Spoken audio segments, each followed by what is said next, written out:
Well, hello again there, YouTubers.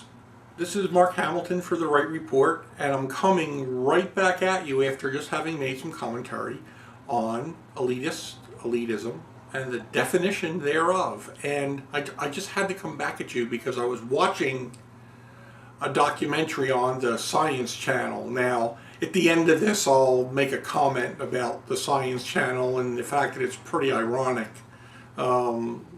The documentaries that they basically present.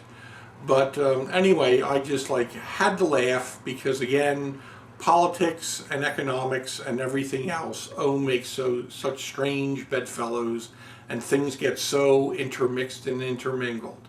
So here we have a show about one of these doomsday scenarios. First of all, I need to tell you it was produced by the BBC, which is basically a left-wing news organization.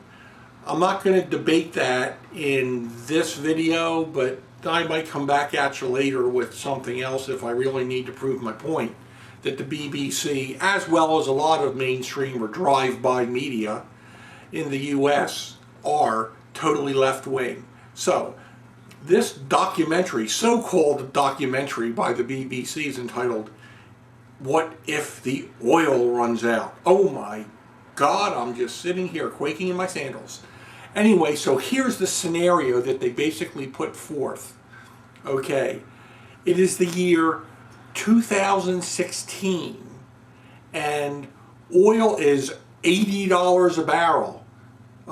Actually, it's like 2008 right now, and oil closed at $117 a barrel, but in 2006, these BBC scholars, and they have a handful of them, they even look like liberals, and I'm not even going to defend this on facts. You can just smell it a mile away, or you can hear it a mile away. They're all academic looking with funny looking glasses and stuff, but anyway, it just had liberal written all over it. And they're coming on telling us how Americans are addicted to oil, and that's the interesting fact. It was the BBC over there in the UK saying Americans are addicted to oil. It's 2016. We're in small town America outside Minneapolis, Minnesota, and basically the United States of America is falling to pieces. They've drilled in Anwar, but they found nothing basically but dry holes. What are we going to do? They tell us that American society will fall apart, that all these folks in small town America have run out of food in their grocery stores, have run out of fuel for their cars because, oh my God, it's $3.50 a gallon. Can you imagine that? There's no heating oil, there's no diesel oil to run our trucks, and half the American trucking transportation fleet has shut down. And we were in danger of tumbling into being a third world economy. All because oil has now, halfway through 2016, hit $100 a barrel. That was the real laugher because, we're sitting here at 117, like I said, and basically, I haven't seen the fist fights at the gas pumps. Gee, I'm wondering if this scenario might be just a tad overblown. Anyway, I was just totally struck by the whole thing, and I'm watching all this gloom and doom, and I can't say that. We're not addicted to oil. The Brits are saying the Americans are addicted to oil. And I love the Brits anyway, so I'm not getting down on them. I'm just down on the BBC. Anyway, so Americans are addicted to oil. Something has to be done. The nation is going to fall apart. What are we going to do? Because after all, those Americans consume 25% of the world's oil, but they only have 5% of the population.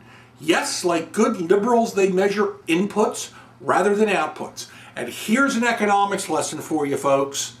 Yes, on a per person basis, the United States consumes 25% of the world's oil. And guess what?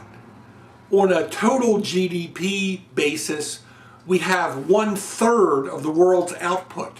That is 33%.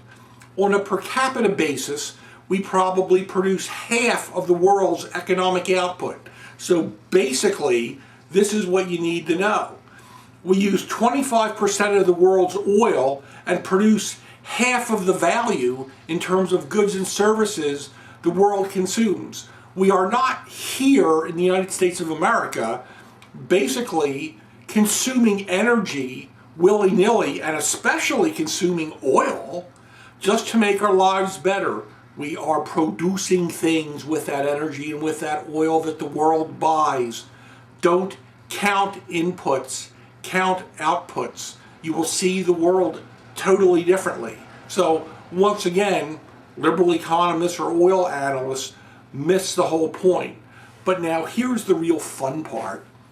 As I was watching this, harping and harping and harping on a U.S. addiction to oil and how things are going to just like fall apart and our society is going to disintegrate. I'm saying, come on guys, I haven't heard the words global warming and climate change once. Oh, it's got to be coming. This is a liberal documentary.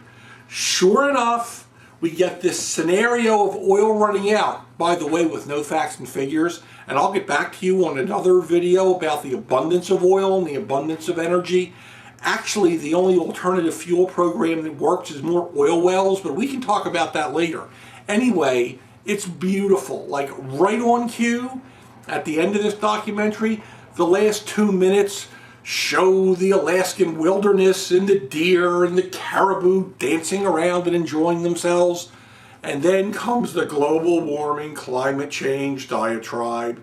Here we go. It slips from the U.S. is addicted to oil to we have to cure our addiction to oil and other forms of bad energy so that we can help the climate and help the environment. Well, actually, I'm really kind of spun up, but I've just done another video on elitism, and I just told you about the elitists giving it to us on the BBC, and I'll be happy to come at you with a couple more videos on these topics. Please send in your questions and send in your videos because I happen to love this topic, especially global warming, climate change, and energy. But with that, this is Mark Hamilton for The Wright Report, signing off, and I'll be back at you later.